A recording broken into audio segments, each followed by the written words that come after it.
Hello. Earth Day this year is April 22nd, which is a Thursday.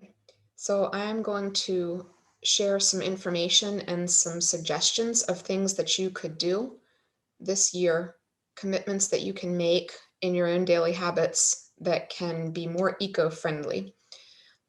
Some of us are more aware and working harder about this already, and that doesn't mean that you can't change something else. And some of us are just getting started, and that's fine too. The important thing is to try to learn and to think about what your own habits are doing when it comes to climate change and the eco burden that our lives have on the earth. A lot of what's going on has to do with infrastructure, which as individuals is not something that we can just automatically change. Our transportation options may be limited depending on the infrastructure where we live. Building designs make a difference, and if you're renting, you especially don't have many options in that regard. But it's helpful to know that your electricity, for example, unless you know for sure that it is clean, coming from, for example, solar and wind energy, that it is probably dirty coming from fossil fuels. And farming makes a difference too. And a lot of what happens at the level of farming has to do with how our farmers are taken care of by the government in certain situations. If conventional farming is highly subsidized and encouraged by the government, then that infrastructure is going to have a bigger impact on climate change. So we can't necessarily make a lot of major choices right now in this moment that can make a big difference, but you can think about these things. And there are lifestyle choices that each of us can choose to make that can make a small difference. If each of us commits, for example, to giving up plastic as much as possible, that can make a big difference over time.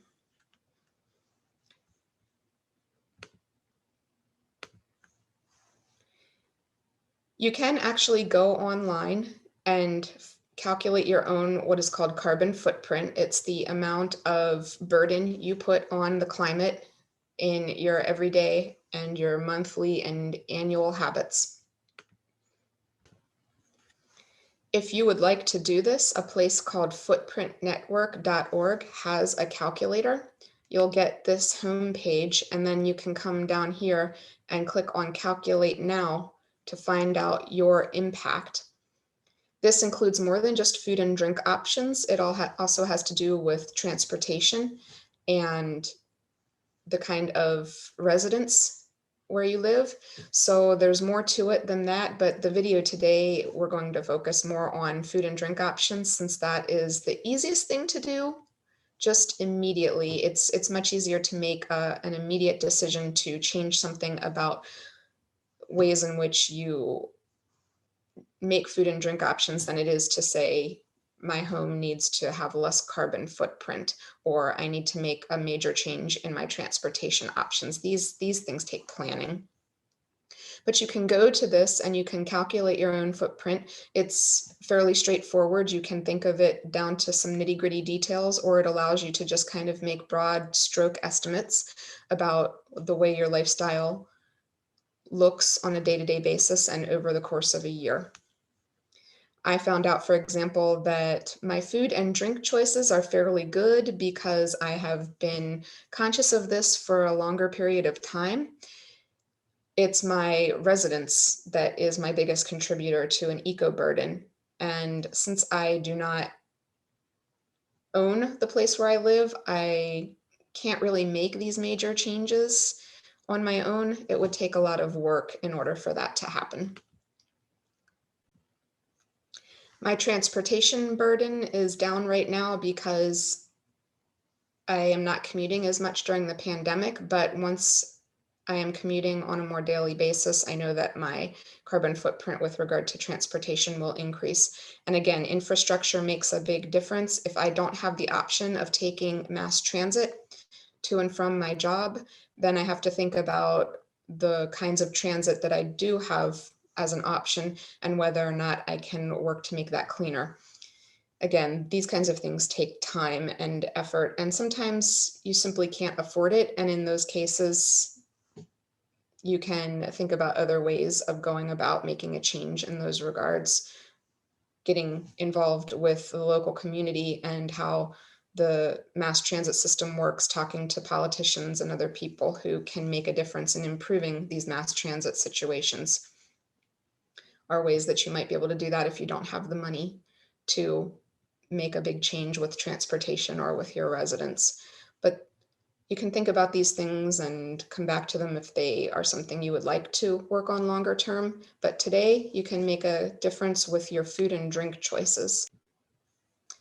In, I think it was 2019, the BBC posted some statistics that said that 25% of global emissions are from food. So that means that our food and drink choices do make a difference when it comes to climate change. We can think about what we are eating and drinking, as well as the ways in which we are getting that food and that drink, and even the ways in which we are carrying it around and traveling with it that can make a difference. And the BBC actually has a food and drink choice calculator that you can use if you'd like to see just how your daily food and drink habits impact the environment. If you're interested in doing this, you can go to the bbc.com. The article is called Climate Change Food Calculator: What's Your Diet's Carbon Footprint? It was from August of 2019. So you could go and take a look at that and see what your dietary habits are and how they might impact climate change if you're interested in thinking about it in that way.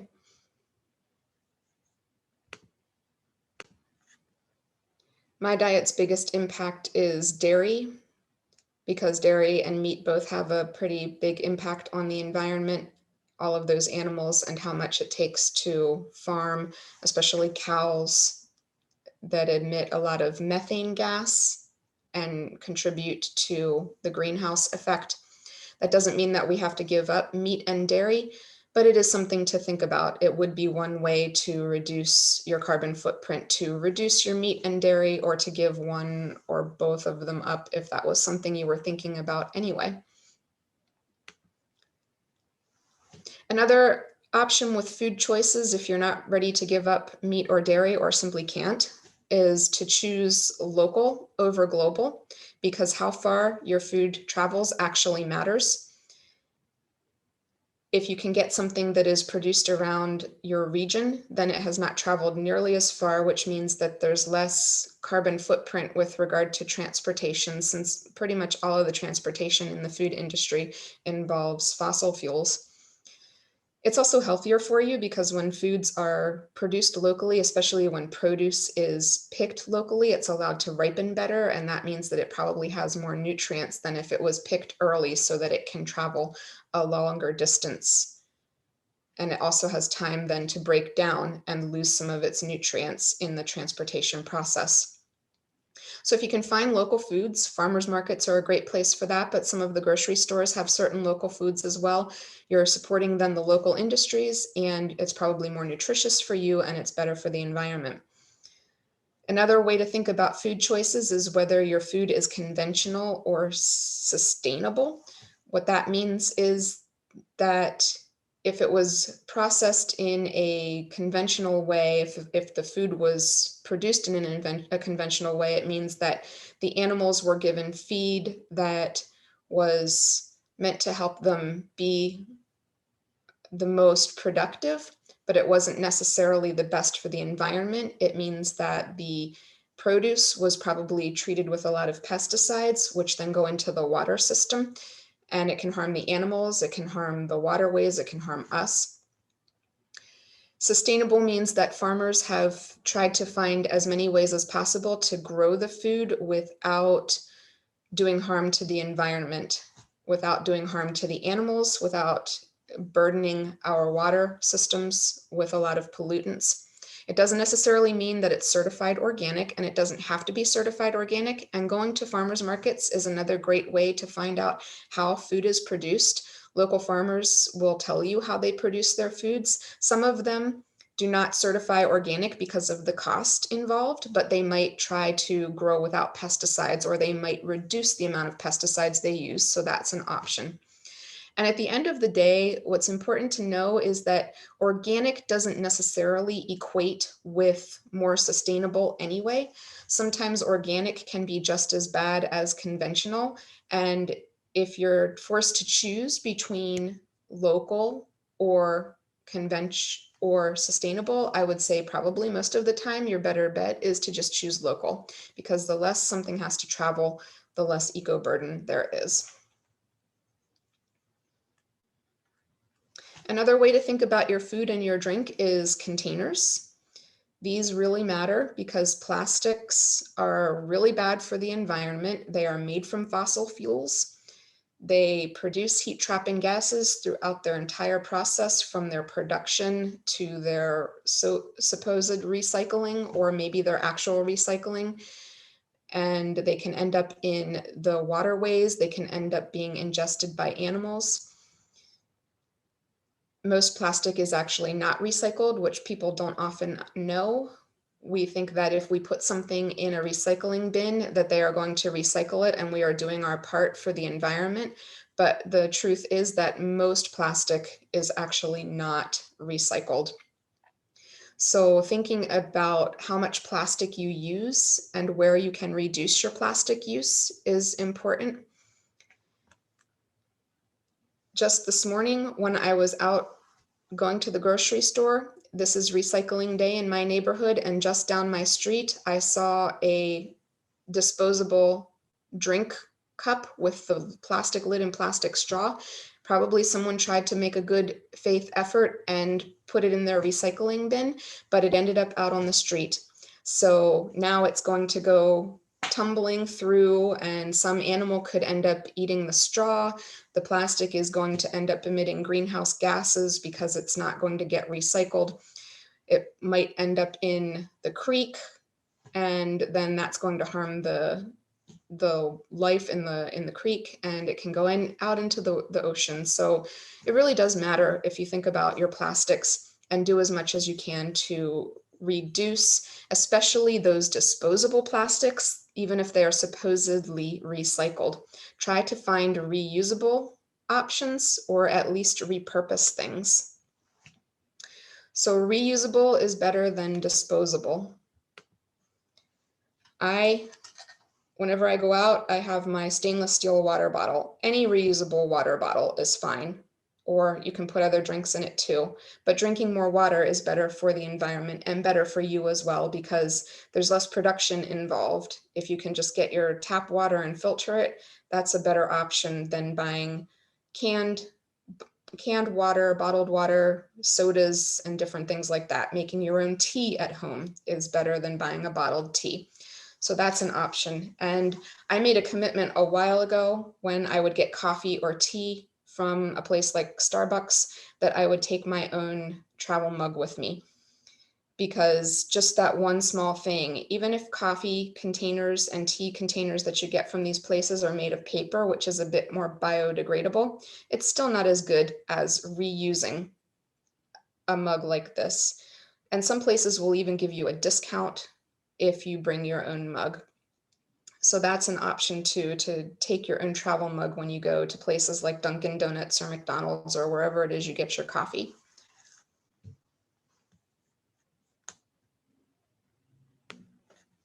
If you are buying drinks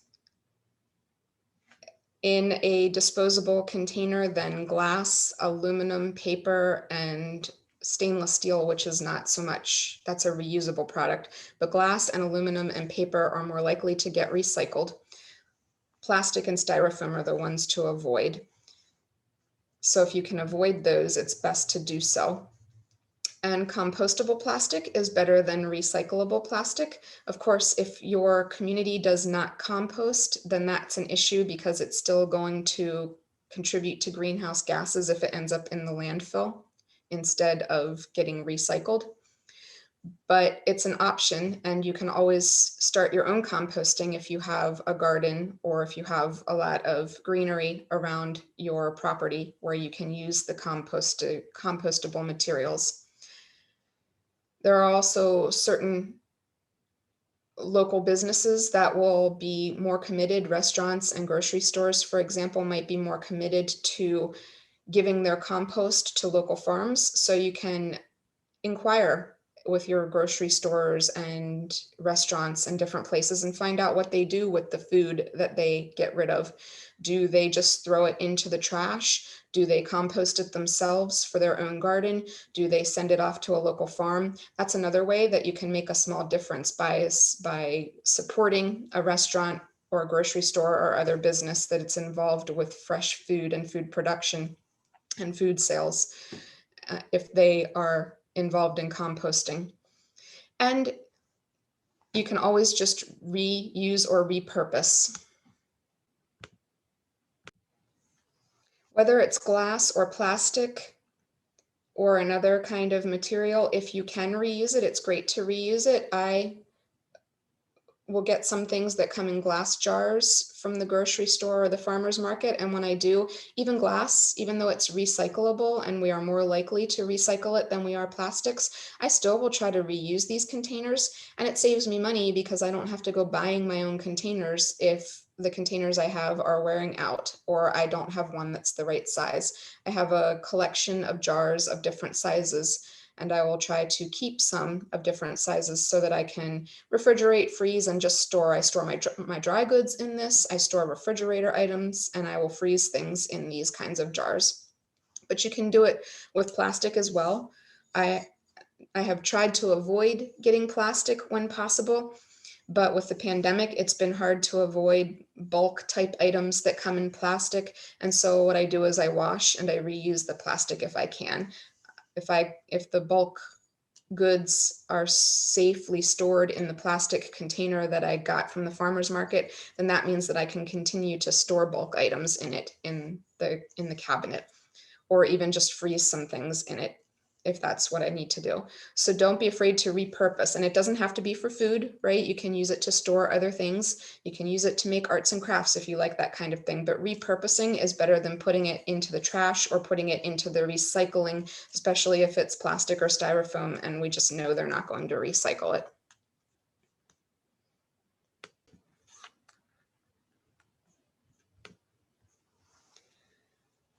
So there are a lot of other things to think about, and it's always good to learn more. What I try to do is to read and learn, to find documentaries and different kinds of videos, and to find different kinds of reading material that will help me to better understand how my habits impact the environment.